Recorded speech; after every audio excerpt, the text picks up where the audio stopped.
Welcome back to Rubbin Minds. We're now joined by our celebrity Nollywood actress in the person of Ruby Orjiakor, who will be joining us via Zoom. Hello, Ruby. Welcome to Rubbin Minds. Thank you. Good afternoon. Have you on Rubbin Minds. So, Ruby, tell me, how was it climbing so fast to the top of the ladder in Igbo, or should we say the Eastern Nollywood, the Igbo side of Nollywood? How was the what? How was it climbing so fast to the top in Igbo Nollywood, or the Eastern side of Nollywood? Like, how was your rise to the top? What were the things that you did to be able to get to where you are in terms of your acting your acting in Igbo Nollywood? Ruby, do we still have you? Yes, I'm here. I'm here. Can you hear me? Yes, I can hear you. Okay. Actually, it wasn't really fast, like you said. It took processes, and not like the movies were just coming like that. It took a lot of dedication. God, I was focused. That was what brought me to where I am today. That because a lot of people, they just see when you've blown, and they don't realize just how much hard work has gone on behind the scenes. But there's a lot of allegations in Nollywood that for you to rise very quickly to the top and to make it, you have to, engage in sexual activities with producers, directors. How true is that, and have you ever been faced with such propositions? Of course, I have been faced with so many of those, but it's not my thing. Do you understand? I just believe that in life is about choice. It's about what you want. So when they come with such proposal, I always turn it down. So I hit my chest and I can tell you publicly that nobody will come out, no director, producer, or whosoever will come out and say, I have slept with Ruby and gave her a role, or I slept with her to give her this role. Because I was never desperate. That's just the truth. When I was coming up, I was never desperate. So things like that actually happens to people that are desperate.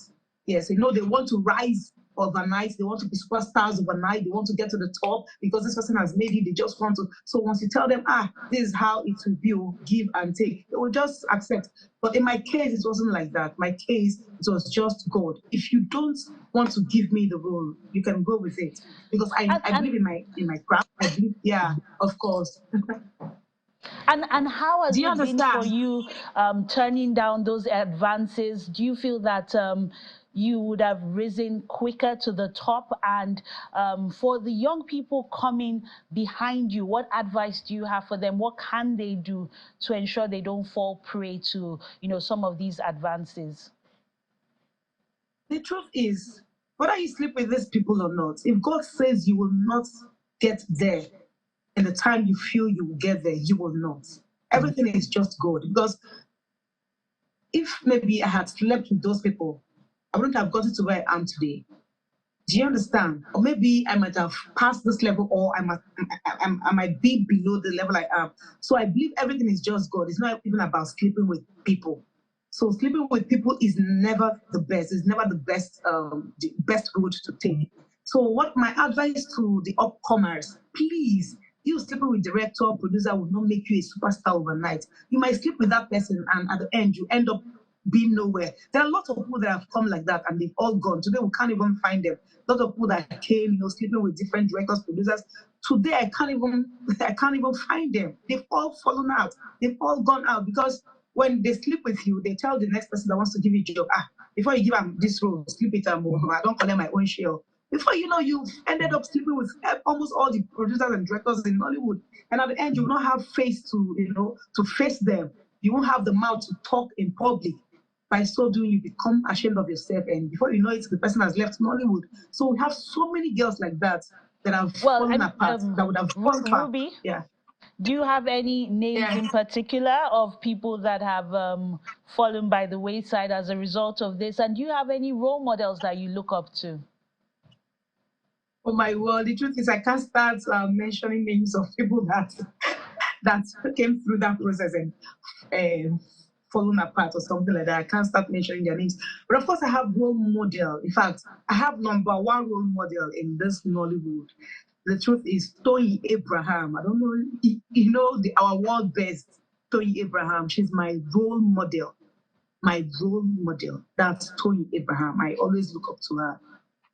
You know, a lot of times people say women don't support women, but it's interesting that your role model is a woman. What has Toyin Abraham done in terms of uplifting you in the Nollywood scene, and why do you speak so highly of her? The truth is, she doesn't even know before now, but I have loved her from way back. I have loved Tony Abraham. She doesn't know about this. It was recently we started following each other on Instagram, but currently I am working on her project. There's this international project. In fact, this is my first cinema movie. The first time this Orjiakor will be appearing on Netflix, cinema, or whatever, because she's working on her international project. And she called me, even when people were saying, why Ruby now? Why do you want to use Ruby and all that? I beg, let's use more classy babes, more higher babes, people that, that have doings and all that. She said, no, I want this girl. And I believe she has her reasons why she wanted me in the project. And by God's grace, I'm in the project. So I'm happy. It's good to see that good relationship between two women. But what is your relationship with Destiny Etiko, and why are fans always pitching you against each other? Oh my word, we don't have issues. Destiny and I don't have issues, honestly. We're good friends. Yeah, we are good friends. We're sisters. Okay, I believe why people were talking about us was because of the prank we did the other time. It was actually a prank. It wasn't real. We're not having issues. We're not fighting. We're not quarreling. We are fine. We're good. Like, seriously. No competition. We're not competing with each other. We're fine. Okay, so what next should we expect from you beyond this international role? Do you see yourself doing more movies in the eastern part of Nigeria? Or do you see yourself breaking into mainstream Nollywood? What should we expect next from Ruby Orjiakor? Expect something higher. Like, from here, I'm breaking boundaries. From here, I'm entering Hollywood direct. Like, after this movie, I am going higher. I'm going above this level. Forward ever, backward never. Okay.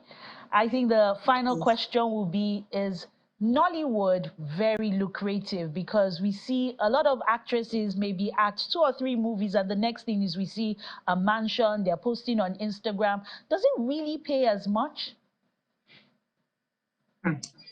Anyway, I can't really, I can't speak for them. There are different people with their own way of making money. Yeah. But like this my role model, Tony Abraham, she does good movies, standard movies, and it's really, really paying her. So if it's somebody like her now, you tell me she did 3 movies and she bought a house and all that, I'll tell you, yeah, it's true, it's possible because she did something great. And of course, it went far. She made her money, she made gain and all that, so she'll be able to afford it. But to some other persons, I don't understand though. Me, I can't speak what I don't know. All right. Thank you very much, Ruby Orjiakor, and we wish you all the best with your production and your breakout into the international scene. Thank you for being our guest. Thank you so much. God bless you. Thanks for having me. I love you.